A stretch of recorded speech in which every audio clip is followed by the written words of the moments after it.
Pastor Márcio está conectado, está sendo adicionado. Muito bem. Que agora deu. Aleluia, irmã. Glória a Deus, hein? Jesus amado, que coisa complicada esse negócio. Que coisa complicada. Mas graças a Deus. Bem-vindo. Graças a Deus. Bom, Facebook pregou aí uma peça, mas conseguimos contornar e conseguimos mais do que vitoriosos. Estamos ao vivo, então, queridos, e agradecemos a Deus esse tempo. Eu quero te pedir para compartilhar essa live.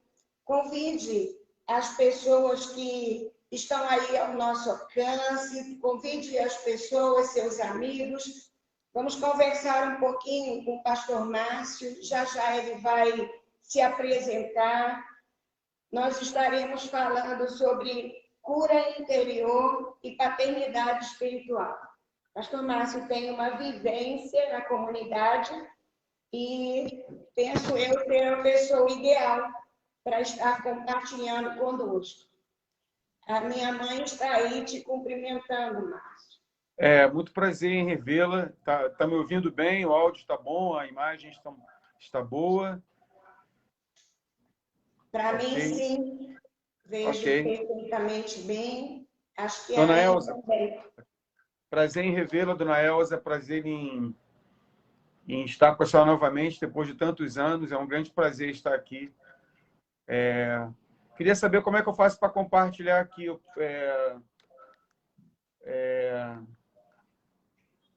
Você Como é que eu faço? Então, você pode compartilhar exatamente na parte aí do rodapé, tem um lugarzinho, e se você estiver com o celular alternativo, né, você tem como compartilhar normalmente, como se o vídeo já estivesse gravado. Entendi. Deixa eu entrar aqui no Facebook, então, do tablet. Sim. Que aí eu vou... Ok.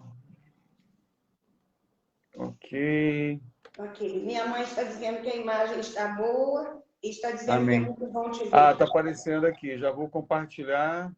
Estou compartilhando agora. Show de bola. Mais opções. Vou compartilhar no Zap aqui com o pessoal da igreja.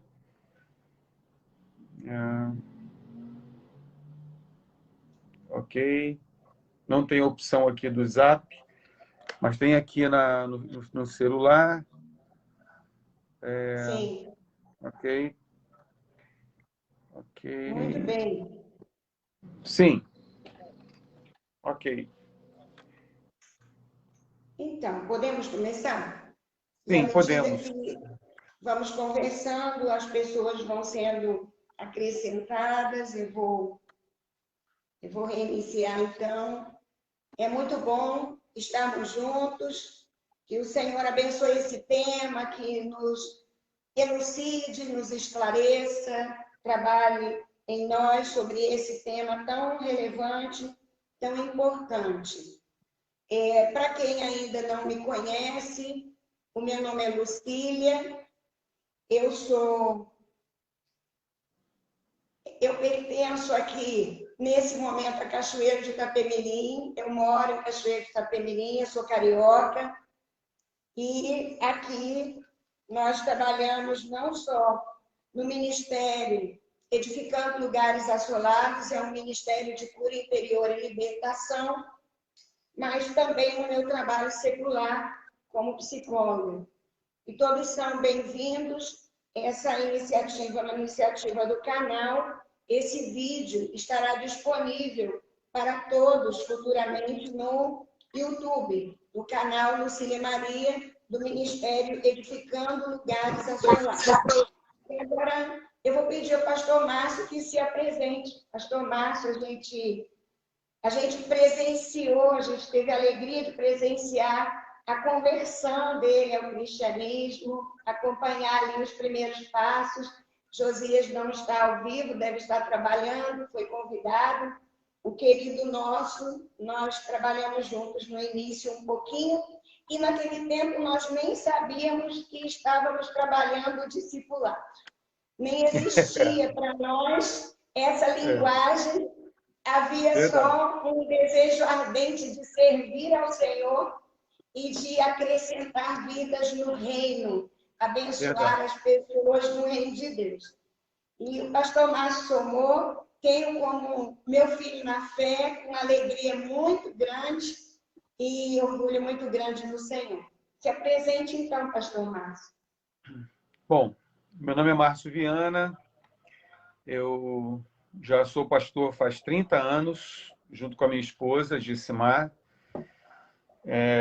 Me converti no dia 14 de abril de 1984, num culto jovem na Igreja Presbiteriana da Fontinha, com a palavra do pastor Pedro Brum. Na época não era pastor, era um membro comum, mas tinha uma palavra muito boa, era um cara carismático, né? Então ele pegou a palavra. Eu tive o privilégio de estar ao meu lado a Lucimar, a minha cunhada, já no Senhor. Ela que abriu a Bíblia para mim, como visitante, né? Que me recebeu. Eu recebi um chamado para o ministério nesse sábado, nesse dia eu me converti. No mesmo dia da conversão, eu recebi um chamado ministerial, no mesmo dia que eu me converti. Não sabia o que era aquilo, nada, não sabia nada do que estava acontecendo ali, completamente perdido em termos do... Mas ouvindo a voz de Deus de uma forma muito sobrenatural. E com o tempo, aí eu fui sendo acompanhado por você e pelo Josias, porque como um ex-testemunho de Jeová, eu precisava ter um bom acompanhamento, porque não é fácil pegar um testemunho de Jeová novo convertido, então eu tive que ser bem orientado, principalmente na palavra, na doutrina, né? E foi um privilégio para mim ser acompanhado por você e pelo Josias. E aí as coisas foram acontecendo, né? Foram se passando o tempo. Eu vi atingir o chamado ministerial como pastor. E de lá para cá nós temos trabalhado, sim, o discipulado. Nós tivemos um primeiro contato com o material do Juan Carlos Ortiz, da Argentina, que começou a falar sobre discipulado, a visão celular com o Watchmani. A gente começou a ter esses primeiros ensinamentos sobre discipulado. E a gente vem evoluindo ao longo do tempo. E hoje nós estamos trabalhando em cima de paternidade, que, ao meu ver, é uma evolução do discipulado. O discipulador não como treinador, não como uma pessoa apenas que treina alguém, mas que é filho, tem a condição de filho. Isso é uma coisa nova. Fala-se muito sobre isso no Brasil, mas existe muita... Como é que eu vou dizer? Existe muitos exageros, muitas coisas que fogem um pouco à base bíblica, mas nós temos buscado uma revelação em Deus do que seja a paternidade. Sim. E como eu trabalho também com cura interior, a gente tem visto que essa questão da paternidade, o discipulador como paternidade, tem muito a ver com cura interior, porque é um relacionamento íntimo e que acaba esbarrando em problemas da alma. E não Sim. tem jeito. Quando você se aproxima de alguém na posição de discipulador, mentor, você vai esbarrar na história da pessoa, na maneira como ela foi criada, ao relacionamento com os pais, e aí você fatalmente vai esbarrar na alma. Sim. Daí, então, a necessidade de cura interior. Sim. Sim. E falando em cura interior, pastor Márcio, existem formas diferentes, embora com base bíblica, mas formas diferentes de entendimento sobre cura interior. E qual é, na sua visão, o que seria, dentro da sua visão pastoral, na Comad, cura interior? O que seria isso? Para que nós conseguíssemos alinhar esse raciocínio com as pessoas que estarão e já estão, algumas nos ouvindo. Bom, vamos lá. Se você entende o princípio de Romanos, quando fala que o Espírito de Deus testifica com o nosso espírito que somos filhos de Deus. Ok? Então, imagine que quando nós não somos convertidos, nós somos mortos espiritualmente. É como se o nosso espírito, com letra minúscula, estivesse desativado. Então, nós não somos pessoas espirituais. Nós somos pessoas comandadas pelo corpo, pelas necessidades do corpo e pelas necessidades da alma. No momento em que nós entregamos nosso coração verdadeiramente a Jesus, biblicamente falando, o Espírito Santo entra dentro de nós. O apóstolo Paulo, ao passar por Éfeso, ele pergunta: recebeste o Espírito Santo quando crestes? Sim. Então, ele ministra o Espírito Santo. Então, o Espírito Santo é dado como um presente imediatamente no ato do novo nascimento, na conversão. Esse Espírito Santo vai lá no fundo do nosso ser e desperta o nosso espírito, que estava dormindo, que estava desativado. Então, é o que Romanos fala. O Espírito de Santo testifica com o nosso espírito, que somos filhos. Então, nós passamos a ser pessoas espirituais. Começa-se um processo de santificação, onde a alma e o corpo começam a ser reeducados dentro de uma visão bíblica, dentro dos princípios do Espírito Santo. O Espírito Santo, então, se torna um tutor, um mestre, um paracleto, né, como diz a palavra, um mestre, onde ele começa a nos reeducar dentro dos princípios da palavra. Isso chama-se santificação. Mas se nós entendermos que, imagine 3 círculos, um dentro do outro, um pequeno no meio, um outro maior e um outro maior por fora, representando o primeiro círculo, o espírito, com letra minúscula, o nosso espírito, num segundo círculo, a alma, e no terceiro círculo, o corpo.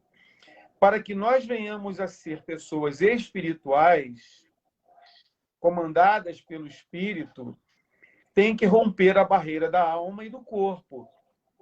Então, o espírito ele fica enclausurado, embora desperto pelo Espírito de Deus, mas a alma ela não se converteu, ela não teve uma mudança. Então, nós carregamos para dentro do Evangelho, para dentro da vivência dentro da igreja, para a nossa vida dentro do corpo de Cristo, as nossas memórias ruins e boas, as nossas experiências ruins e boas, tudo que está lá guardado lá no computador da alma. Então, nós começamos a conviver como convertidos, salvos, os nomes escritos no livro da vida, porém, a alma está intacta, ela não foi tocada, porque ela não rompeu ainda. Então, nós podemos estar servindo a Deus com feridas no nosso coração. Por exemplo, suponhamos que nós tenhamos tido um pai ausente, um exemplo. E isso é uma coisa que nos deixou uma marca na alma, a ausência paterna, né? Não tivemos ali um pai, uma figura masculina presente que exercesse autoridade, nos orientasse, nos desse segurança. Esse buraco, né, essa ausência paterna, nós levamos para dentro do relacionamento da igreja. Quer dizer, o fato de nós termos sido convertidos não quer dizer que esse problema de um passado com uma ausência paterna tenha sido resolvido. Para resolver isso, então, por quê? Aí, deixa eu só explicar.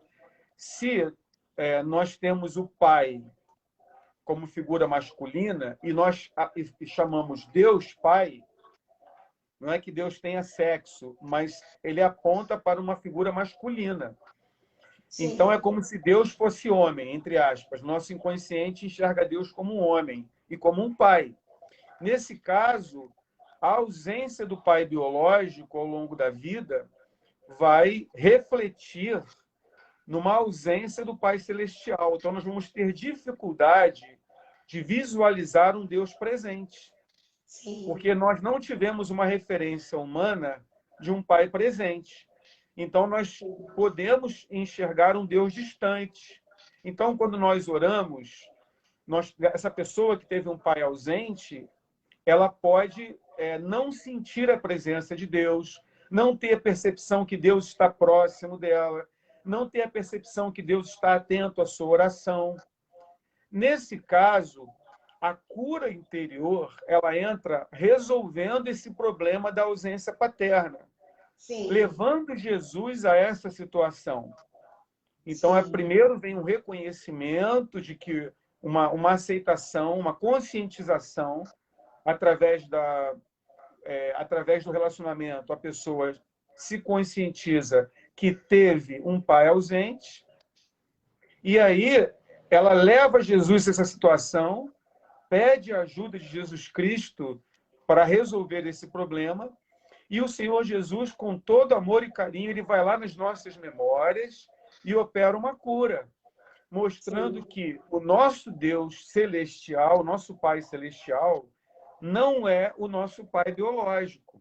Sim. Né? Então, Jesus levou na cruz essa ferida da nossa alma, provocada por uma ausência paterna biológica.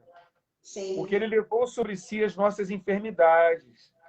Essas enfermidades não são só enfermidades corporais, físicas, mas também eu boto no pacote as enfermidades da alma. Sim. Então, ele levou sobre si a ausência paterna biológica, ele levou sobre si o abuso, por exemplo, o abuso emocional de um pai violento.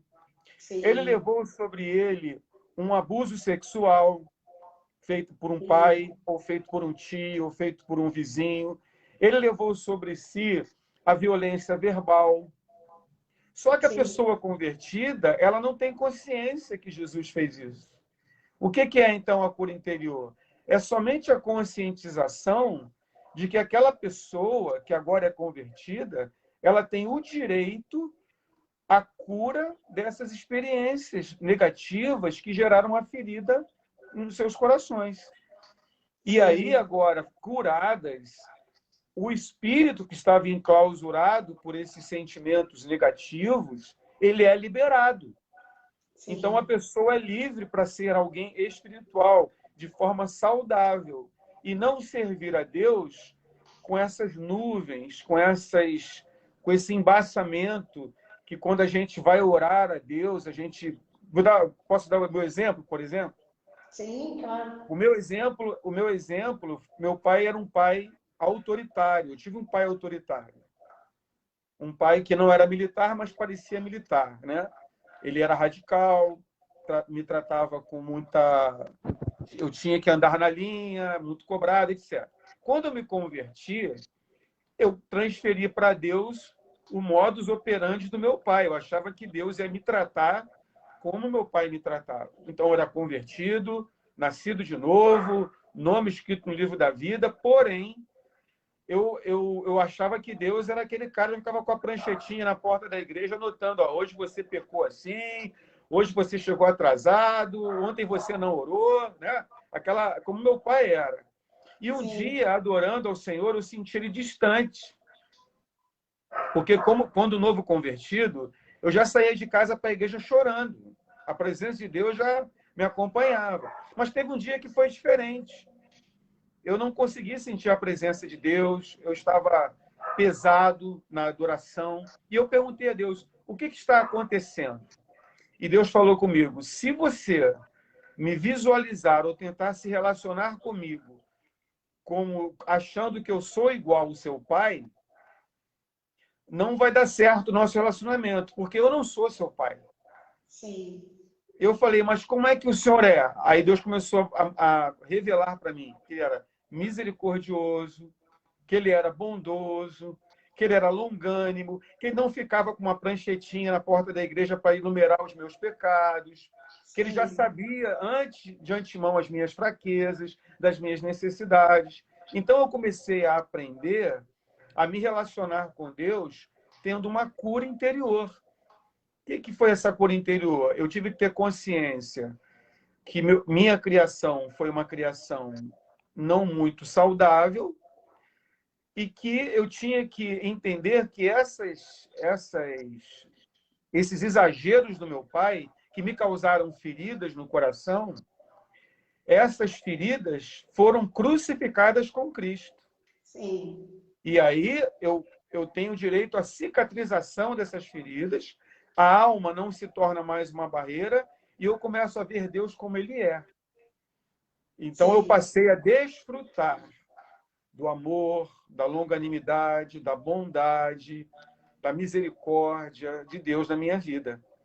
Sim. Coisa que eu antes não podia, porque eu transferi para o meu Pai Celestial a figura do meu pai biológico. Então, cura interior nada mais é do que uma crucificação com Cristo das feridas da alma. Assim como os nossos pecados são crucificados com Cristo, as nossas feridas da alma também são crucificadas. E eu tenho o direito também a ser livre dessa intransigência da alma no meu relacionamento com Deus.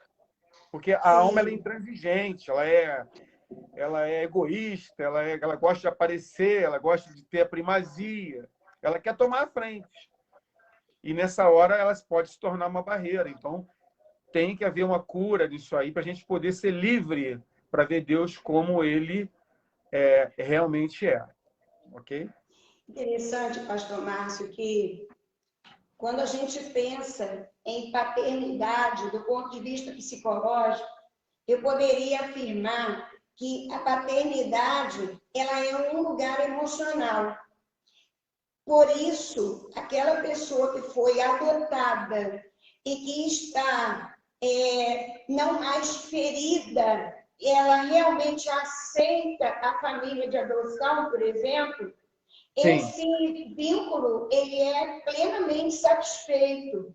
E se a gente entende que a paternidade é um lugar emocional e não necessariamente uma pessoa, se torna ainda mais contundente a ideia de Deus Pai.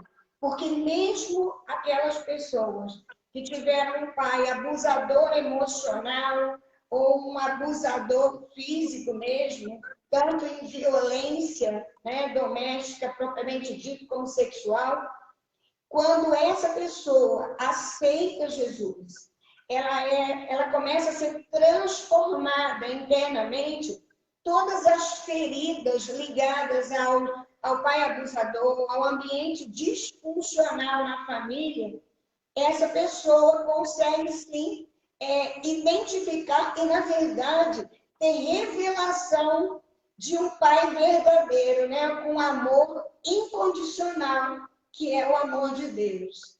Ok. O problema, o que eu percebo, uma vez Jesus falou assim, perguntaram, mostra-nos o Pai. E Jesus falou, estou há tanto tempo entre vós, como que vocês perguntam, mostra-nos o Pai? E ele fala, quem vê o Filho, vê o Pai. Sim. Nós vemos, então, na Bíblia, a Bíblia, ela trabalha e nos revela que a forma de Deus trabalhar conosco é sempre através de uma liderança representativa. Sim. Foi assim que, por exemplo, Josué viu em Moisés a figura de autoridade. Assim também a Bíblia fala em Abraão, Isaac e Jacó, ou Israel, né? A Bíblia fala em Paulo e Timóteo, né? Ele fala, meu verdadeiro filho na fé. Sim. Então, essa questão da paternidade, existem alguns casos, como o meu, por exemplo, que foi direta a revelação. A minha cura, por exemplo, dessa questão do meu pai, não dependeu de um intermediário. Sim. Mas eu acho que é porque não havia mesmo. Não havia esse instrumento nas mãos de Deus. Mas hoje, há uma facilitação se você, através de um discipulador, quando a gente fala de discipulador, não é um treinador, mas é alguém, é um discípulo mais experiente, né? Que ele pode fazer o contraponto justamente daquilo que a pessoa precisa receber. Por exemplo, uma pessoa que teve um pai violento, se o discipulador for um discipulador carinhoso, ele facilita as coisas. Sim. Porque ele é como se fosse uma vivência. O discipulador mostrando um contraponto, quer dizer, olha, há possibilidade de você ter um pai, um discipulador, alguém que ajude você a visualizar um Deus diferente. Sim. Aí é que entra a paternidade, no caso humana, quando você faz um contraponto às experiências negativas que a pessoa tem. Então, uma pessoa que não teve atenção, então ela cresce com um sentido de rejeição, né? Ela vai para o reino de Deus e ela entra na igreja e ela convive com a igreja, mas com um sentimento de rejeição sempre ali atormentando ela. E se ela tiver um discipulador que a aceite, valorize, que elogie, né, fica muito mais fácil o processo de cura, porque ela vai ter no inconsciente dela uma informação de que nem todos estão ali para rejeitá-la. E é mais fácil também a figura humana, porque Deus é espírito. E relacionar-se com Deus depende da parte espiritual. Tendo uma referência humana, fica mais fácil nesse processo. Daí, então, o discipulador funcionar como paternidade. Isto é, mas dessa paternidade nas qualidades do caráter de Deus. Então, o discipulador manifesta o caráter de Deus nesse relacionamento com o discípulo, mostrando Deus para as pessoas, como Jesus. Quem vê o Filho, vê o Pai. Então, se o discipulador for uma pessoa com a estatura do varão perfeito, caráter tratado, né? Uma pessoa que tem um testemunho de vida, tenha sido curado também de suas mazelas emocionais, ele pode mostrar um caminho. Sim. Ele pode ser um facilitador. Jamais vai tomar o lugar de Deus. Jamais. Sim. Me Jamais. me parece que essa fala seja de capital importância para que as pessoas que não têm ainda esse entendimento percebam que não se trata de uma heresia. Né? Exatamente. Eu queria ler o texto de Coríntios, 1 Coríntios, capítulo 4, verso 14 e o verso 15, me pareceu assim extremamente pertinente, porque o texto bíblico diz o seguinte: não vos escrevo essas coisas para vos envergonhar, pelo contrário, para vos admoestar como filhos meus amados. Porque, ainda que tivesses milhares de preceptores em Cristo, não teríeis, contudo, muitos pais, pois eu, pelo Evangelho, vos gerei em Cristo Jesus. Acho que essa é a ideia da paternidade espiritual, né? Exatamente. Essa ideia de gerar, né? Em outro texto se fala em dores de parto, né? Exatamente. Em Até gerar, Cristo. em ser, aqui em Cachoeiro, algumas igrejas falam muito de vida na vida, né? E eu penso que é um pouco essa ideia, né? Essa minha contribuição ministerial de Deus na vida do outro. E aí a grande responsabilidade do discipulador que faz esse papel para que a vida dele tenha ali refletida a presença de Cristo. O que me parece uma responsabilidade enorme que todo servo de Deus precisa ter. Já não sou eu quem vive, Cristo vive em mim. Seríssimo essa palavra. E há um tempo atrás, a Igreja Batista trabalhou, há 1 ou 2 anos atrás, um tema de missões e ela falava seja Cristo para alguém. Eu acho que a ideia é um pouco essa, né? Onde eu preciso ter o meu testemunho de vida, onde a minha palavra vive a verdade, a minha postura expressa essa verdade, que a palavra de Deus dá. E isso traz cura, porque eu tenho Exatamente. ali pessoas me assessorando, me abençoando, e Deus trabalhando ali através do Espírito dele no nosso caráter. Então, paternidade espiritual, pastor? Então, na verdade, o discipulador, ele não tem a prerrogativa de prender o discípulo a ele. Isso não é Sim. discipulado. Isso é manipulação. O Sim. discipulador tem a função de aproximar o discípulo de Jesus Cristo. Sim. O verdadeiro discipulado não prende o discípulo a si. Ele leva o discípulo a ser íntimo do Pai Celestial. Sim. Né? O Sim. discipulado, ao longo do tempo, ele tem tido alguns desvirtuamentos, alguns exageros, alguns acréscimos, mas, na verdade, nada mais é do que um discípulo mais experiente ensinando outro discípulo de Jesus menos experiente a aproximar-se do Mestre. Sim. Quer dizer, o verdadeiro discipulado é Cristo em nós, exalando o Evangelho para aquele que está começando, para que ele possa também ser tão íntimo como nós somos.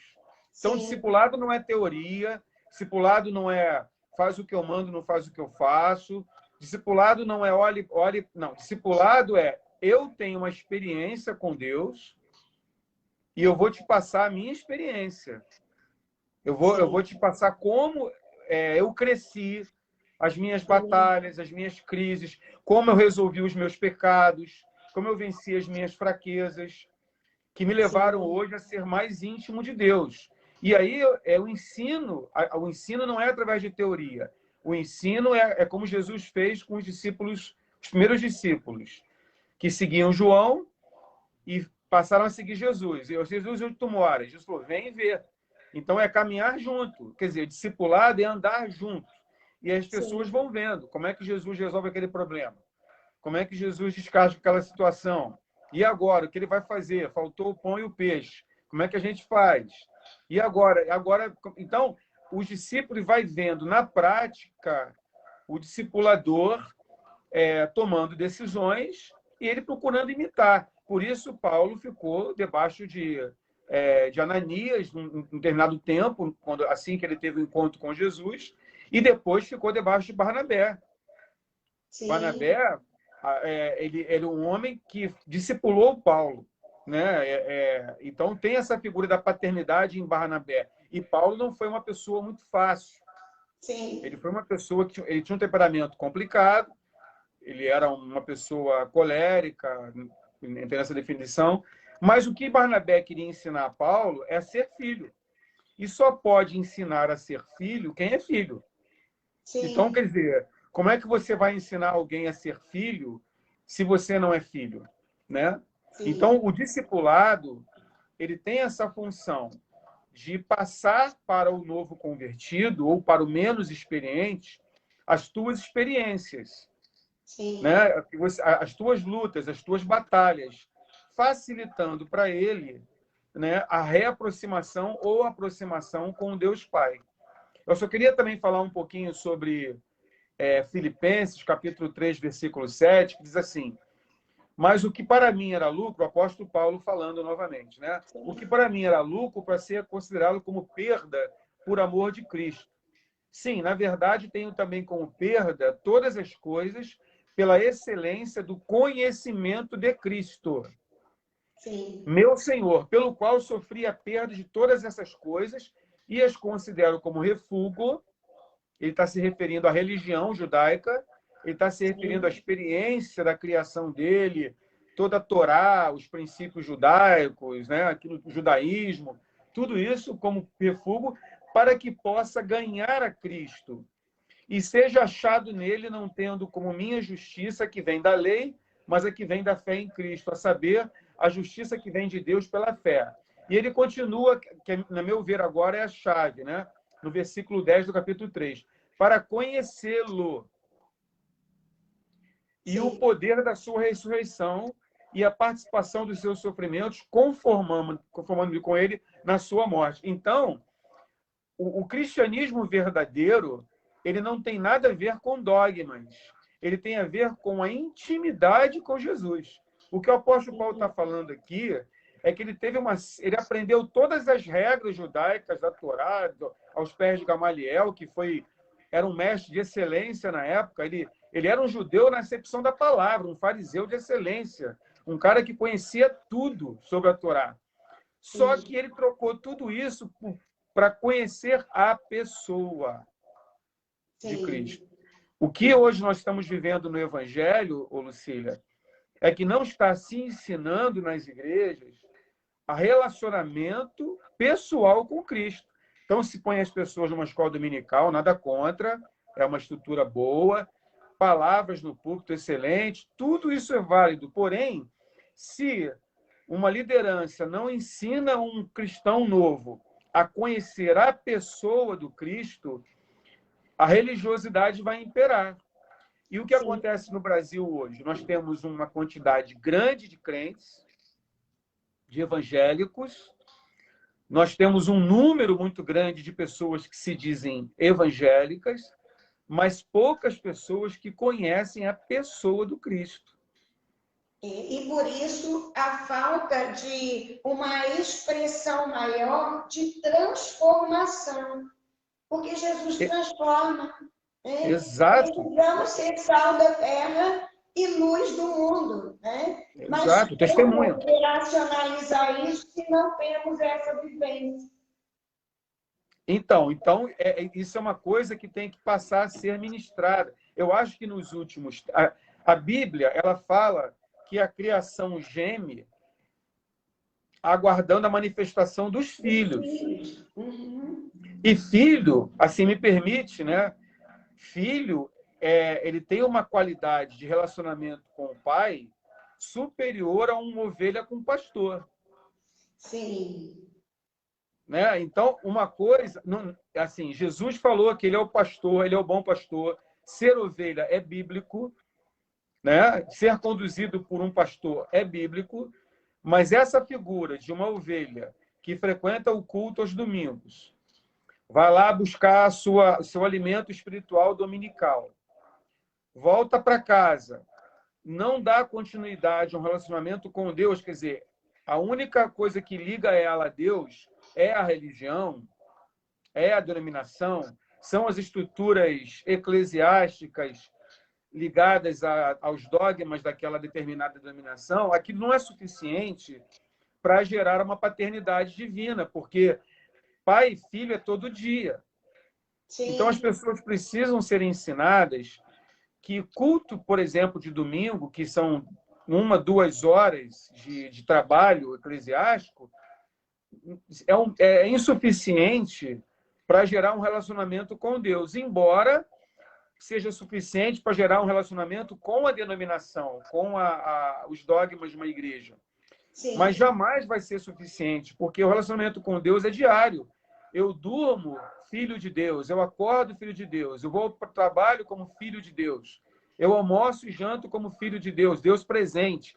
Se eu sou filho de Deus, eu sento na mesa do meu pai.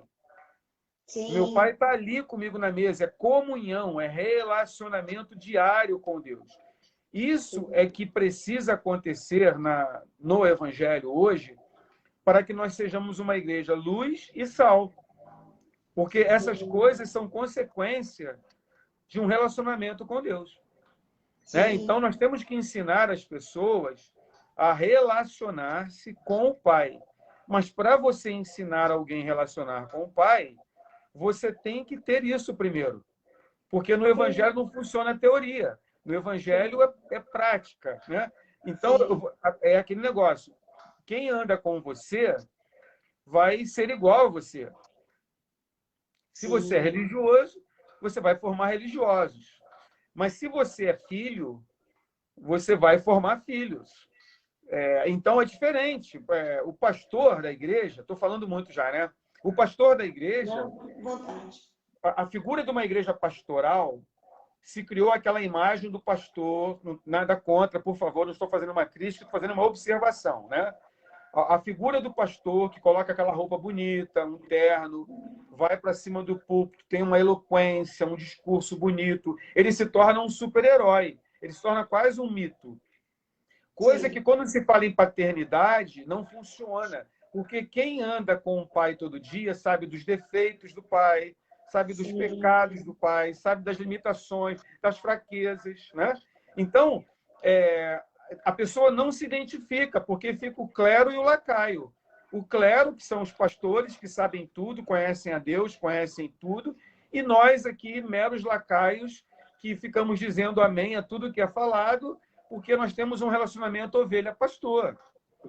Mas na hora que nós sentarmos na mesa do pai, as coisas mudam, porque você vai ver o pai chorar, você vai ver o pai ficar preocupado com as contas, você vai ver o pai ficar preocupado com a saúde da mãe, da esposa. E aí começa a haver uma identificação, né? Então, poxa, meu pai tem fraquezas, meu pai tem lutas, né? Diferente daquele pastor que eu vejo lá domingo, que é o super-herói, que o cara, eu só vejo ele vencedor, poderoso, vitorioso, né? Então, esse relacionamento com o pastor, desculpe a minha sinceridade, onde há um distanciamento da figura do líder, e o pastor, ele é uma figura de Deus, ok? Ele é um representante de Deus. Ele é a boca de Deus para a igreja. Alguns dizem até que ele é o anjo da igreja, né? Se o meu relacionamento com o pastor é distante, a nível de culto, então, provavelmente, eu vou ter um relacionamento com Deus da mesma maneira. Um Deus formal, né? E você vê Jesus quebrando isso no Getsemane, porque ele sempre foi um herói, Jesus.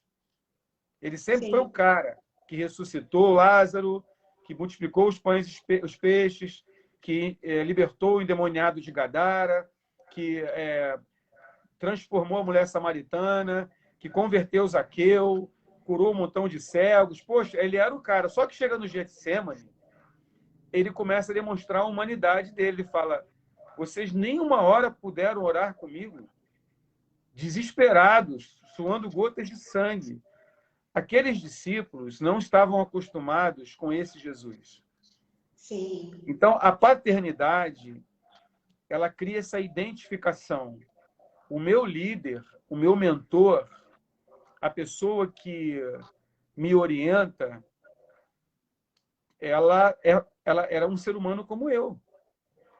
Sim. Então, há uma identificação. E aí fica mais fácil para a pessoa se relacionar e chegar até Deus, porque fica mais fácil assumir as minhas fraquezas.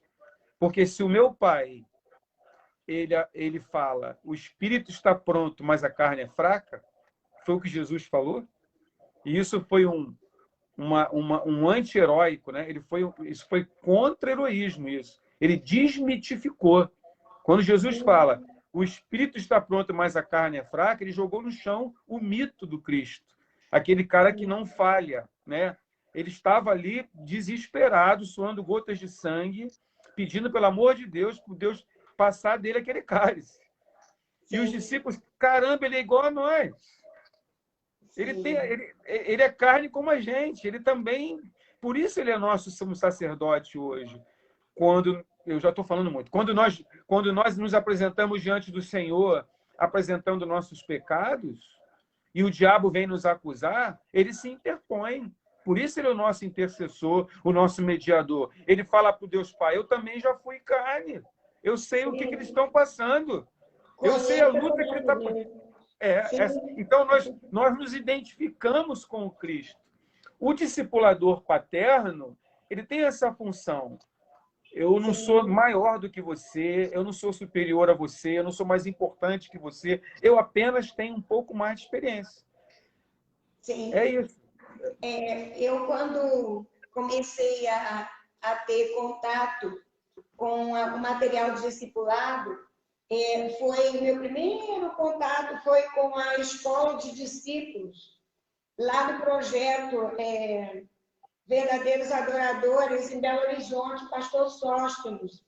E havia uma palavra firme que iniciava a escola de discípulos, que era uma família de muitos filhos semelhantes a Jesus.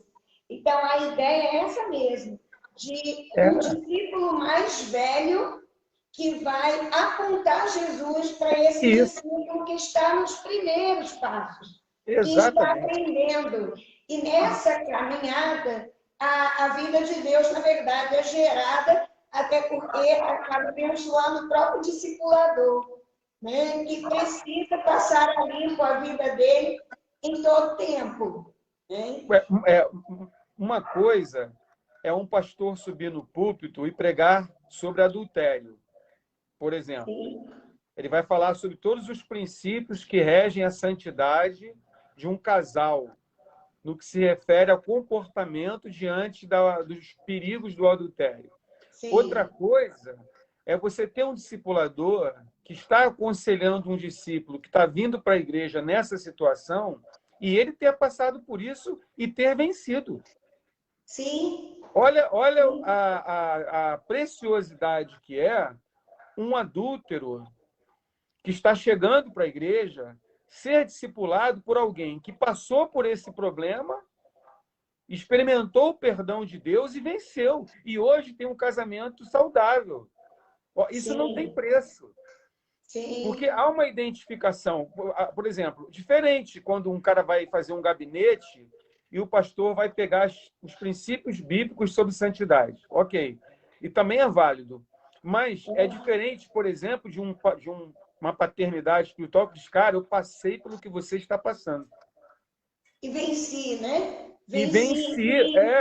Aí o discípulo ele vai pensar o quê? Caramba, esse cara venceu, então eu posso vencer. Sim. Então, é claro que eu não estou falando que todo mundo tem que adulterar para ter experiência. Não estou falando isso aí. Sim. Eu estou falando que, no caso da paternidade, os filhos biológicos, eles não têm a experiência do pai biológico, mas eles vão passar pelos mesmos problemas. Então, aquele filho vai casar, e o pai hoje é casado, ele tem as experiências. Então, ele pode passar, quando você pensa em casar, então o seu pai, que já é casado há 30, 40 anos, ele fala, eu vou te ensinar o que é casamento. Ele pode falar isso, porque ele é casado há muitos anos.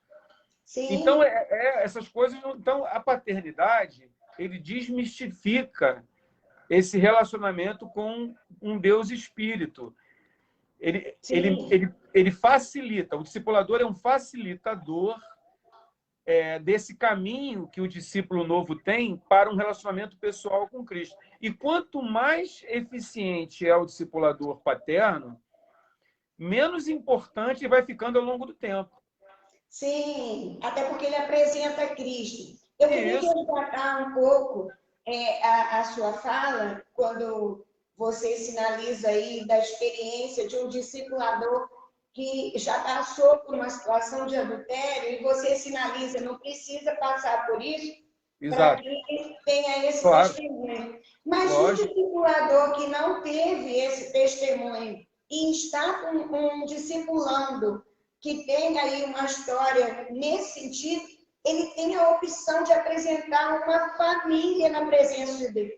Uma família consolidada, uma família onde o Senhor, ele reina. Né? Exato. E as relações são ajustadas, né? Então, nós podemos, então, mudar o discurso da seguinte forma. O discipulador pode não ter cometido pecado, mas ele tem as tentações. Sim, então, por exemplo, um discipulador fiel à sua esposa, ele pode aconselhar um discípulo que caiu em adultério, mas ele pode confessar que todos os dias ele tem a oportunidade de adulterar. Sim. Não é? Porque o diabo todos os dias apresenta opções nessa área. Mas como é que ele vence isso? Como é que ele se mantém fiel à sua esposa? Mesmo não caindo no pecado, ele se identifica na tentação, ele se identifica no sistema que leva, né, a esse tipo de problema. Eu citei adultério, mas podia ser corrupção, podia ser qualquer outro tipo, que todos nós, seres humanos, enquanto estivermos nessa terra, nós vamos estar sendo pressionados a fazer. E como é que a gente consegue vencer isso? Quer dizer, eu vou fazer 36 anos de casado. Qual é o segredo desse que casou agora, há 1 ano? Né? Quer Sim, dizer, ele pergunta como é que eu posso chegar a ter 36 anos de casados e ser feliz? Então, sim, senta aí que eu vou te contar a história, né? Então, quer dizer, a gente passa a nossa experiência. Não é um mar de rosas, casamento é muito difícil. Então, a gente começa a passar o quê? A realidade. Mas existem chaves, ferramentas que nós vamos usando ao longo do tempo que vai mantendo o casamento, vai mantendo. sim, E como eu falo, né? Hoje eu sou mais feliz que no início do casamento. Então, sim. isso é uma bênção de Deus. E eu quero que esses discípulos que estão casando agora, 1, 2, 3 anos de casado, cada vez mais sejam mais felizes. Então, eu tenho que passar os bizus, as dicas, as experiências. E isso é paternidade. Né? Senta aí, Sim. filho. A gente vai... Né? Pois é, pastor Márcio. E quando a gente tem, vamos imaginar aí o início dessa caminhada. O início da caminhada do discipulando com o discipulador, acabou de aceitar Jesus, até porque eu prefiro pensar nesse modelo de um padrão de início. E essa pessoa ainda não está totalmente curada. As mazelas da alma gritam, talvez algumas pessoas venham carregadas de muita desconfiança, já foram decepcionadas, não acreditam em qualquer palavra, em qualquer pessoa. A falta de cura interior, essas feridas da alma, elas interferem nessa relação de paternidade espiritual? Como que fica isso? Qual é a sua Sim, palavra? sim, interfere. Interfere porque não existe uma nuvem, uma névoa no relacionamento. Por isso que o discipulado não é uma relação de chefe e chefiado, de dono e servo. É uma relação. Então, quando você tem uma pessoa ferida, o primeiro alvo do discipulador é resgatar a confiança. Sim, Então, não pode ter pressa, tem que se sim, relacionar. Então, tem que se aproximar. Nesse caso, você vai ter que adquirir a confiança do discípulo. E sim. isso demanda tempo, porque você vai ter que demonstrar através da tua vida que você não é uma ameaça. É isso. E isso não acontece de uma hora para outra. Então, você vai ter que se aproximar do discípulo, frequentar a casa do discípulo, passear com o discípulo frequentar a sua casa. É como aquela figura do cachorro que está na rua, que foi maltratado, e quando chega uma pessoa para ajudar, ele não discerne que aquela pessoa tem para ajudar. Ele vai morder qualquer um que se aproximar. E Sim, aquela pessoa que vem para socorrer, para fazer um resgate, ele vai ter que ganhar a confiança daquele animal, até o animal entender que ele não está ali para machucar, mas está ali para curar. Então, sim, às vezes, é um trabalho que demora 1, 2, 3, 6 meses. Só, sim, só nesse período de aproximação. sim. Nós temos, ao longo da vida cristã, e eu também já estou uma caminhada longa aí no Evangelho, a gente tem percebido que, infelizmente, algumas feridas que são causa, consequência, necessidade por interior, são promovidas dentro do próprio meio cristão. E eu gostaria que você falasse um pouquinho, desse uma palavra às pessoas, aos irmãos que estão acessando a live, vão acessar futuramente, que estão feridos contra a estrutura física, igreja, contra a estrutura, marcados, quem sabe, por líderes que não tiveram essa revelação de Deus, não conseguiram. Temos muitos líderes feridos, né? E eu tenho aprendido que a gente só dá o que tem e a gente precisa viver o que prega, mas isso, infelizmente, ainda não é uma marca de 100% do Evangelho. Cada um que precisa se avaliar nesse sentido e se colocar diante do Pai para ajuste. Mas como o pastor Márcio poderia dar uma palavra às pessoas que estão machucadas ao longo da vida cristã, com as suas lideranças? Algumas não estão mais com o coração para estar presente na eclésia, no corpo. Sabemos que a igreja, a casinha, não é a essência, entendemos que somos filhos, o Senhor habita em nós, mas precisamos, como pedras vivas, né, essa construção, essa edificação. Então, muitas pessoas, provavelmente, que estão ouvindo e vão nos ouvir, foram machucadas justamente nessa caminhada, né? Talvez alguns no modelo de discipulado, outros nem foram no modelo, não foram no modelo de discipulado, mas estão feridas, estão precisando de uma palavra. Como o pastor poderia se colocar nesse sentido? É complicada essa resposta, Lucília. É complicada. Porque, na verdade, essas pessoas vão ter que desconstruir um paradigma que, infelizmente, foi criado por uma atitude errada, equivocada de uma liderança. E por que elas se afastam da igreja? Porque elas refletem para Deus, né? O pastor é Deus. Então, se o pastor foi abusador emocional comigo, Deus foi abusador. Então, elas se afastam de Deus. Elas se afastam de Deus. Mas eu quero dar o exemplo da mulher flagrada em adultério. Sim. Jesus, aquela mulher estava para ser apedrejada, ela estava numa posição de humilhação, de exposição, e Jesus ele entra na história, ele faz três coisas. Ele aceita aquela mulher como ela era, adúltera, ele aceitou primeiro. Por que ele aceitou? Porque ele abriu o relacionamento com ela. Ele se aproximou dela, ele se aproximou de uma mulher flagrada em adultério, ele se aproximou de uma mulher que estava para ser apedrejada, e isso estava na lei. Sim. Estava na lei, o certo era apedrejamento.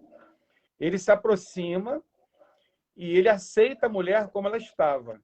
Em outras palavras, não importa se você é uma adúltera, eu vou me aproximar de você. Sim. Então, Jesus aceita. Em segundo lugar, ele liberta aquela mulher dos acusadores. Então, pelo pecado dela, ela abriu uma legalidade para que demônios, né, na figura dos fariseus ali, daqueles hipócritas, né, entrassem e a acusassem. Então, Jesus, através daquela pergunta, quem não tiver pecado, atira a primeira pedra, eles se afastaram, ela foi liberta. E depois ele falou, vai, não peques mais, que entra a santificação. Aceitação, libertação e santificação.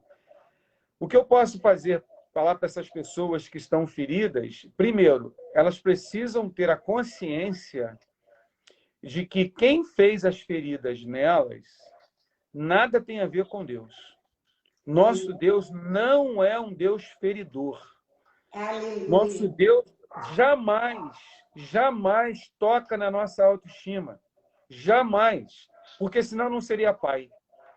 Sim. Não seria pai. Um pai jamais, um pai saudável, ele jamais vai tocar na estima de um filho. Vai depreciar, vai matar emocionalmente, vai profetizar maldição. Então, se alguém foi tratado dessa maneira, Deus não tem nada a ver com isso. Sim. Sim. Então, essas pessoas precisam, não estou dizendo que tem que voltar para uma igreja, mas elas precisam buscar o Deus verdadeiro, sozinha, assim, às vezes. Infelizmente, nessa hora, falta um discipulador, sozinho no seu quarto, com as feridas. Mas se ela falar, eu quero a manifestação do Deus verdadeiro, Deus não precisa de um templo físico para se manifestar com filhos. Ele pode fazer isso no quarto, no ônibus, na rua, em qualquer lugar. Agora, em segundo lugar, eu procuraria uma igreja que poderia me ajudar com cura interior. Porque existem igrejas que trabalham com cura interior que não vão olhar para suas debilidades primeiramente, vão aceitar você como você é. Se você está Sim, revoltado, se você está doente, se você está desacreditado, está com raiva de Deus, está com raiva de um pastor, está com raiva da igreja, está com raiva de Jesus, está com medo de relacionar. Existem igrejas que não vão colocar essas coisas como empecilho para receber pessoas assim. Então, eu sim, não estou orientando ninguém a deixar uma igreja e procurar outra, mas estou falando para aqueles que se afastaram, entendendo que todas as igrejas são iguais. Eu digo isso porque aqui em Madureira nós recebemos muitas pessoas assim, pessoas que não acreditam mais em líderes humanos, acham que todo sim, pastor é safado, acham que não existe misericórdia de Deus, que igreja é uma instituição falida, que Deus não precisa de um corpo para se manifestar, o corpo de Cristo, no caso. Então, nós, assim, não criticamos as pessoas. Nós recebemos essas pessoas como elas estão, suportamos essas mazelas, ouvimos sem criticar. É preciso aprender a ouvir as lamentações, né, dessas pessoas. Eu, como pastor, preciso aprender a ouvir que as pessoas não acreditam em pastores. Quer dizer, sim, eu sou pastor, estou recebendo uma pessoa que diz, pastor, eu vou frequentar a sua igreja, mas eu quero logo dizer, eu não acredito em pastores. E sim, eu não posso chegar e falar assim, então já que você não acredita em pastor, eu não posso cuidar de você. Eu não posso falar isso. Eu tenho que aceitar a pessoa com aquela ferida. Agora, eu tenho que desconstruir a ferida, né? Porque, veja bem, se você tem uma ferida infeccionada, para que o médico possa mexer ali, você tem que ter confiança no médico. Então, você está lá com uma ferida infeccionada, você não vai no médico qualquer, você vai no médico indicado. Você sim, vai falar assim, vai naquele médico ali porque ele, poxa, é um cara cuidadoso, não vai deixar você sentir dor, ele é um médico carinhoso, ok? Então, ele tem uma indicação. Então, na verdade, é necessário esse Ministério de Cura Interior, porque há muitas pessoas feridas por aí. E estão sim, precisando de ser amadas, Lucília, amadas, aceitas como elas são, como Deus fez com a gente. Porque quando Deus me recebeu no céu, ele me recebeu como eu estava. sim, Se Deus fosse jogar na minha cara ou condicionar, eu não seria recebido. Então, nós temos que abraçar essas pessoas. sim, Nós temos que demonstrar amor por elas. Nós temos que botar elas no colo, simbolicamente. Temos que mostrar para elas, olha, não fique preocupado. Nós vamos caminhar juntos. A tua luta é a minha luta. O teu choro é o sim, meu choro. A tua alegria é a minha alegria. Eu sim, não quero ser abençoado se você não for abençoado. Comprar a briga daquela pessoa vai desconstruir rapidamente? Não vai. Assim como foi um processo que levou à abertura de feridas, vai ser também um processo que vai fechar de dentro para fora. Não adianta costurar também por fora e ficar infeccionado por dentro. Então, sim, só o relacionamento é que vai desconstruir vamos dizer assim, a desconfiança. Esse é o sim, primeiro passo. É ganhar o direito de ser ouvido. sim. Né? Você tem que ganhar. Quando eu me recordo a palavra que é dita muito em evangelismo para pessoas novas ainda, vinde a mim, todos vós que estáis cansados e sobrecarregados, que eu vos aliviarei. E essa primeira parte do verso me parece que é altamente aplicável também nesses casos. As pessoas feridas, elas muitas vezes já estão desgastadas. Elas acreditaram, elas investiram, mas por um momento elas buscaram ver Jesus na liderança, enfim, e nem sempre conseguiram encontrar, porque a liderança às vezes não tem essa revelação. É uma palavra séria, mas é verdade. Nem sempre a liderança tem essa revelação. Sim, Então, esse acolhimento, ele produz cura, esse acolhimento, ele produz vida, e é óbvio que o Espírito de Deus, a partir daí, ele vai trabalhando para que essa integridade no relacionamento com Deus, primeiro, seja manifesta e, a partir daí, eu consigo enxergar o corpo de Cristo. Mas Exato. primeiro eu preciso da Isso. relação vertical. Quando Jesus quis a vida de Zaqueu, ele não chamou ele de ladrão. Ele pediu para jantar na casa dele. Sim. E isso fez com que Zaqueu se sentisse aceito. Aí começou a desconstrução da vida de Zaqueu, quando Jesus o aceitou e ele se sentiu aceito. A mudança da mulher samaritana começou quando Jesus, sendo um judeu e homem, decidiu falar com uma mulher samaritana em particular. Jesus quebrou vários tabus ali. Sim. Ela, então, se sentiu o quê? Especial. Sim. Então, a aproximação de uma pessoa ferida, ela depende de um respeito e aceitar a pessoa no estado dela. Eu imagino que Jesus entrou na casa de Zaqueu, tinha alcoólatras, pessoas com baixo nível moral, prostitutas, beberrões, e Jesus foi ali. Em outras palavras, vocês são mais importantes do que o pecado de vocês. Sim. Nas pessoas feridas, para as pessoas que estão nos vendo e ouvindo agora, eu quero falar uma coisa. Não importa o tamanho das feridas de vocês ou quem foi que fez as feridas. Vocês são mais importantes do que as feridas, do que o que vocês sentem. Quer dizer, aí entra a questão da pessoalidade. A pessoa, ela tem que tomar o lugar das situações. Então, aquela mulher adúltera era uma pessoa. A mulher samaritana era uma pessoa. Zaqueu era uma pessoa. O bom samaritano, a pessoa que foi socorrida, era uma pessoa. Então, na verdade, nós não podemos olhar para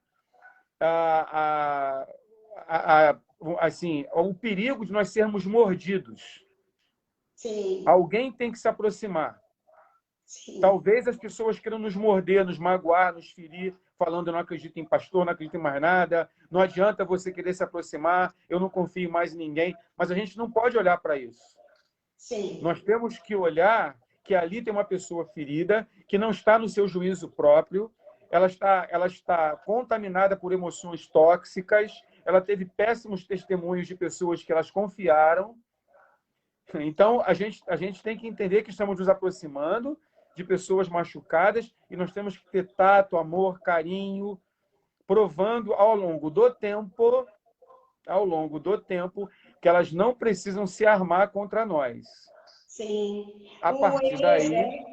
O Eliezer, ele pertence ao corpo de Cristo, onde minha mãe reúne, e ele coloca que a pessoa tem que entender que Jesus é a chave hermenêutica para entender as Escrituras. Fazendo assim, a pessoa não vai depositar sua confiança em homens. Assim, seremos emocionalmente mais fortes e seguros. É a ideia mesmo de apresentar Jesus. Esse é o papel da igreja, né? Eu preciso mostrar Jesus. Exato. E a medida, é claro, que as situações difíceis vêm se apresentando, e é quase que inevitável elas se apresentem em algum momento, nós precisamos dar conta também, que não é nem um tema de hoje, mas que é importante citar, a carga de perdão, né? Faz parte da cura interior, não só nós liberarmos perdão, mas para também nos percebermos aí diante dos relacionamentos que sem a liberação do perdão realmente fica muito complexo essa reconciliação. Exatamente. O discipulado, ele não trabalha nem dependência nem independência. Ele trabalha interdependência. Quer dizer, o discípulo, primeira coisa, tem que se sentir seguro. Então, o discipulador não pode trabalhar, apresentar um Cristo, se ele ainda não se sente seguro com aquela pessoa ali. Sim. Entendeu? Por exemplo, quando Pedro fala para Jesus: para onde nós iremos? Só tu tens as palavras. Pedro, ele se acostumou com a segurança do Cristo. Quer dizer, ele não tinha mais para onde ir. Ele vai fugir para onde? Não Sim, tem para onde fugir. Então, quando você tem um discipulador que desconstrói interesses, né? Que a ovelha não é um envelope de dízimo, né? A ovelha não sim, vai ser usada para autoafirmar um ministério que está inseguro, né? Ah, não, você tem 100 membros, eu tenho 200, então eu sou maior que você, né? Isso, a sim, igreja hoje é assim. Uma sim. pessoa que entrega um dízimo de R$ 50, ela não é tão bem tratada quanto aquele que recebe um dízimo de R$ 1.000. Então, Lamentável, né? é lamentável. Esses valores que tenta colocar preço naquilo que tem valor, né? É que estão permeando a igreja hoje e que está gerando muitas pessoas doentes, né? Então, Sim, agora, o discipulador, o discipulado saudável, ele é curativo, ele é restaurador, ele é, sim, ele é, ele é, como é que eu vou dizer? O discipulado saudável, ele é um remédio sim, né? Aí você começa a ver algumas pessoas falando assim, não, como acontece às vezes, né? Eu tive muitas experiências ruins com pastores, eu não acredito em pastor, mas aquele pastor ali é diferente. É isso que a gente sim. precisa ouvir. Por que Que aquele pastor é bom. diferente? Porque ele agiu sem interesse, ele se aproximou daquela ovelha, daquele discípulo, daquele filho, sem interesse. Não importa Sim, o dízimo dele, não importa se ele é alto, magro, baixo, gordo, não importa se ele está com raiva da igreja, raiva de pastor, raiva de Deus. Ele vai ser abraçado, querido, amado. Isso sim, vai desconstruir aqui dentro a, tudo aquilo que o diabo construiu, né, de exemplos errados. E aí a pessoa fala assim, mas por que você está me tratando diferente dos outros? É Deus. Então você aponta sim. para Deus, você aponta para Deus, aponta para Deus. Glória a Quem vê Deus. o filho, vê o pai. Quem vê o Sim, filho, vê o pai. Se não ver o pai no filho, tem uma coisa errada. sim, Então, o discípulo, ao olhar para o discipulador, tem que ver o pai. Ele tem que ser sim, apresentado ao pai, ele tem que ser levado à intimidade com o pai, senão não é discipulado. É sim, manipulação, é treinamento, é coach, eu sei lá o que é, mas discipulado não é. O discipulado, ele vai levando a pessoa, né, a próxima de Deus, né? Agora, sim, é raro isso hoje, porque o discipulado saudável você não encontra muito hoje nas igrejas, né? A igreja evangélica está um pouco contaminada com outros valores que não sejam a intimidade com o Criador. Os sim, discipuladores precisam descer dos púlpitos. Jesus desceu da glória. Ele se fez sim, homem para nos ganhar. sim, Então, nós, pastores, precisamos descer dos púlpitos, dos altares altos, nos sim, nivelarmos com as ovelhas, nos nivelarmos com os filhos, né? Como Jesus fez, Filipenses fala, tende em vós o mesmo sentimento que houve em Cristo Jesus. Ele abriu mão da sua glória, ele glória a se Deus. tornou homem, e isso ele não foi obrigado, ele atendeu um chamado do Pai. Ele se Sim, humilhou. Filipenses é claro, ele se esvaziou. Então, nós precisamos hoje de líderes que se esvaziem sim, dos seus títulos, do seu distanciamento do rebanho, até mesmo da teologia num determinado nível. Nada contra a teologia, mas às vezes a teologia se torna um distanciamento do leigo. Né? Então, sim, o teólogo, o pastor que tem um curso de teologia, ele tem que se esvaziar desse conhecimento e se identificar. E nós temos hoje um cúmulo de pessoas pregarem que Jesus usava roupas melhores que os apóstolos, que ele era mais rico, que as roupas dele eram melhores, que ele tinha um tratamento especial. Isso é mentira. Jesus usava as mesmas roupas que os caras, fazia número 1, número 2, como eles faziam, tinha lutas, fome, sede, as lutas eram as mesmas. Jesus era identificado. Senão, não valia a pena ter perdido a sua glória que tinha antes com o Pai. Então, sim, essa identificação é que restaurou a comunhão com Deus, porque Deus veio como nós. Por que os pastores não podem começar a fazer isso? Chorar com os que choram. Quer dizer, não é só esperar mais número na igreja, mais dízimo, mais oferta, porque tem que mudar a fachada da igreja, porque tem que botar... Sabe, por que a gente não vai começar a priorizar? O apóstolo Hélio Brum, você conheceu o apóstolo Hélio Brum, ele falava uma coisa muito interessante. Eu prefiro investir em gente do que em coisas, né? Então, o dinheiro que você investe em coisas que às vezes até são efêmeras, coisas que são ostentações, vamos investir em gente, em melhorar o atendimento humano, fazer da igreja um lugar acessível para as pessoas feridas. Aliás, a igreja é o lugar dos doentes, ele veio para os doentes. Então, a igreja tem que ser um lugar de restauração de doentes. Como é que um pastor não vai querer se relacionar com os doentes? Quer dizer, nós somos chamados para isso, para relacionar com os doentes. É muito interessante, porque aí a gente vai percebendo o contraponto, que são alguns pastores e líderes que estão no ministério com as suas mazelas também, com as suas marcas, com as suas feridas, e não sabem acolher, porque o feio do outro retrata muitas vezes o feio dele. E acolher o feio do outro é dar conta disso nele, é olhar no espelho. E é muito sério isso. Então, eu diria que louvado seja Deus, que o Senhor em Cristo pode trazer a cura, pode trazer um bálsamo restaurador. É um processo, como você colocou. Não é um processo rápido, é uma construção. Mas as boas novas são para todos. Às vezes a gente também usa boas novas só para o novo convertido, só para o evangelismo. Não, precisamos viver em boas novas. E isso significa o tratamento de Deus na nossa vida.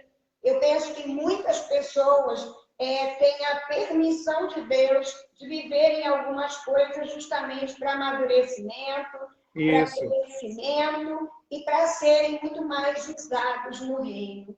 Louvado seja Deus por esse tempo, louvado seja Deus aí pela sua vida. O maior exemplo disso é o profeta Oséias, que Deus permitiu que ele casasse com uma prostituta para ele entender o que o povo fazia com ele, a prostituição.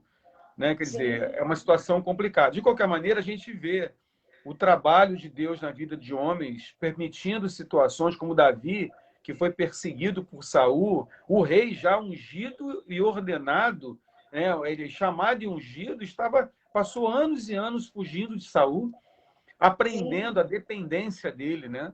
Aprendendo a dependência. Então, nós precisamos, Lucília, hoje no Brasil, de líderes menos poderosos. Sim. Precisamos de líderes menos poderosos, menos evidentes e mais relevantes. Sim. Porque todo mundo quer evidência. Todo mundo quer ser evidente, mas poucas pessoas querem a relevância. Sim. Eu não preciso ser evidente para ser relevante. Sim. Então, eu acho que nós precisamos de líderes que queiram ser relevantes para Deus. Mesmo que o nome deles não apareça na televisão, nas redes sociais, que ninguém saiba o que ele faz. Mas para Deus, eles são preciosos, relevantes para Deus. Nem sempre evidentes. Porque hoje nós temos muita gente querendo evidência. Sim. E nem sempre evidência e relevância caminham juntas, né?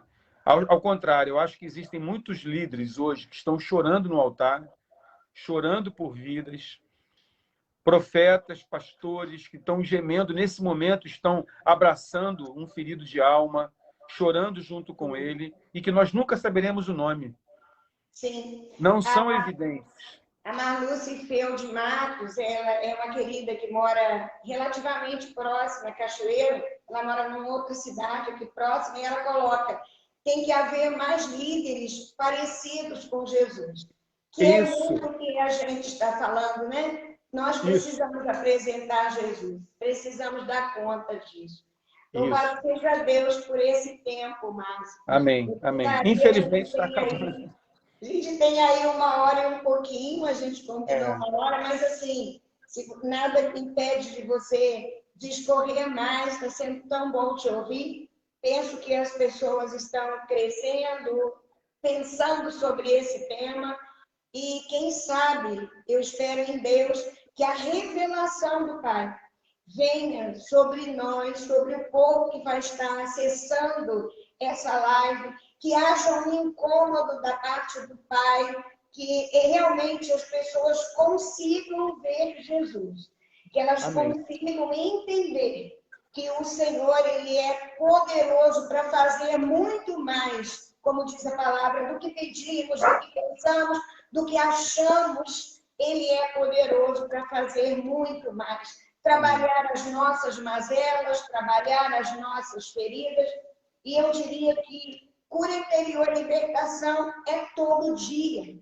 O processo inicial é um processo de limpeza, né? Onde as questões que vinham ali na nossa alma, encardindo a nossa vida, elas começam a ser santificadas, purificadas. Mas é um Amém. processo diário. Amanhã ou depois nós vamos ter alguém que se levante e a gente vai falar, Senhor, como eu vivo com essa pessoa, Isso. seja um líder ou não.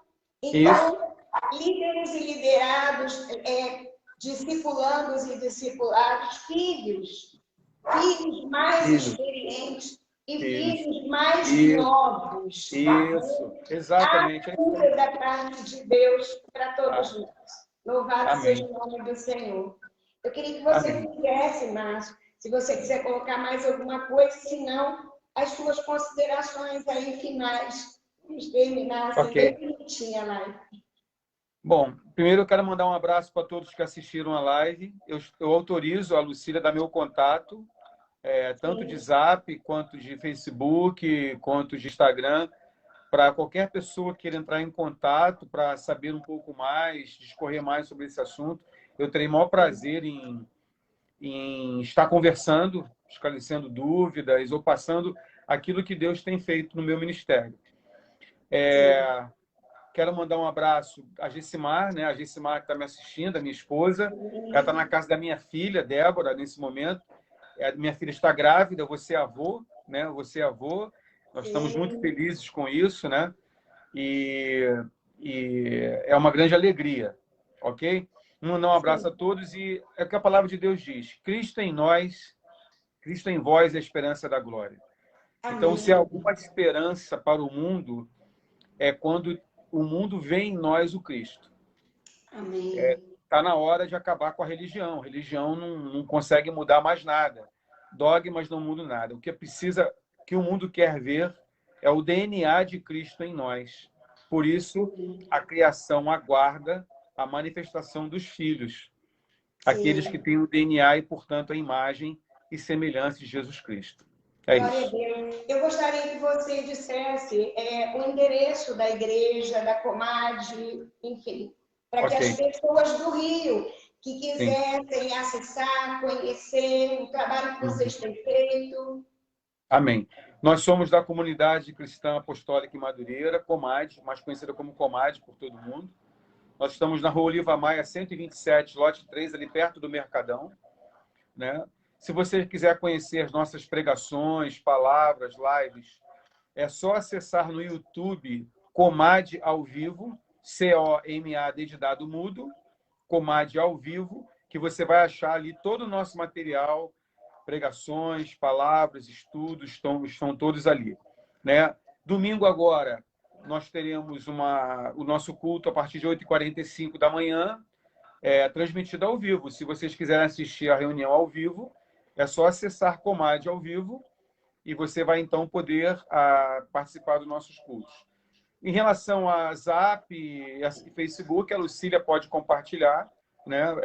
Vai ser um grande prazer, ok? Estar conversando e conhecendo mais pessoas, né? Que isso é muito importante. Um abraço a todos os moradores de Cachoeiro Itapemirim. São os cachoeirenses, é isso? Sim. São cachoeirenses? Sim. Cachoeirenses, isso mesmo. Então, um abraço a todos que estão ouvindo, no amor do Senhor. Desde já eu declaro o meu amor por todos vocês, em nome de Jesus. Amém. Amém.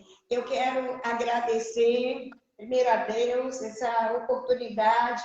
O canal está no iniciozinho, mas com palavra e direção de Deus. E eu quero agradecer, Márcio, o seu ministério, em nome de Jesus, sua família, Gessimar, eu tenho um carinho muito grande. Acho que eu acompanho por foto, né? Não conheço pessoalmente, mas eu acompanho por nós foto, temos uma filha... pelas lives. Amém. O Ministério de Dança, uma das suas filhas tem o Ministério de Dança Profética, né? A Débora é líder do Ministério de Dança. Sim. Ela é que lidera o Ministério de Dança Profética e também ela faz a organização das festas bíblicas na igreja. Tabernáculos, Pentecostes, ela organiza toda a decoração, toda a parte teatral, né? A Débora é responsável por isso, né? Essa que vai ser mamãe agora. Que bênção. Um grande abraço para a Gessimar, pastora Gessimar, mulher de Deus. Amém. Também algumas lives sendo gravadas por ela, a gente vai acompanhando à distância. Deus abençoe muito. E Amém. Aqui, aos queridos aqui capixabas, aos queridos de Cachoeiro, dos distritos, das cidadezinhas próximas aqui, Deus abençoe, que esse tempo seja um tempo de revelação da cura que vem da parte do Senhor, não só para as mazelas físicas, como foi dito no início dessa live, mas o Senhor levou sobre si as mazelas emocionais, psicológicas também. Que haja manifestada a revelação de Deus como o Jeová, o Jeová Rafá, o Senhor que sara. Amém. Em nome de Jesus. E ele sara as mazelas da alma também. Se você identificou alguma questão que precisa de buscar ajuda, estabeleça essa possibilidade. O Ministério Edificando Lugares Assolados poderá te ajudar, mas existem outros ministérios em Cachoeiro que também podem ajudar. O meu e-mail é luciliamgs@hotmail.com. Se você desejar enviar uma mensagem, eu posso passar os contatos sociais do pastor também, e nós estaremos aí prontos a contribuir para não só esse processo de crescimento, transformação, mas que o Senhor reine através de nós. Que Jesus seja Jesus para alguém através da nossa vida.